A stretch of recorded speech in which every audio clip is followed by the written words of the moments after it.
But first up, it is budget day. We are about to have a record deficit by about fourfold and record debt announced by the Treasurer tonight.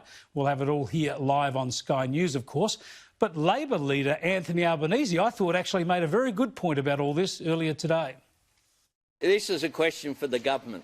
The government's got to explain why a debt burden of $200 billion is a crisis and a disaster, but $1 trillion is no problem, nothing to see here.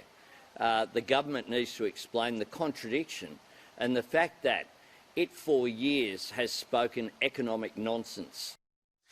Yeah, times have changed a bit, haven't they? It is always easier to defend spending than to advocate cost-cutting, so the advocacy task for Treasurer Josh Frydenberg and the Prime Minister is not super difficult tonight and in the weeks to come. And the Prime Minister got started in question time today. During the global financial crisis, the global economy fell by 0.1%. So what our government is facing is 45 times more severe than when those opposite thought the response was to build overpriced school halls, set fire to people's houses and send cheques to dead people and pets, Mr Speaker.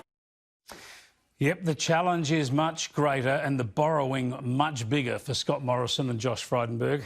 The main task for them is to avoid the bungles and waste that we saw from Labor's much smaller stimulus. With such massive programs, though, that won't be easy. Strap yourselves in.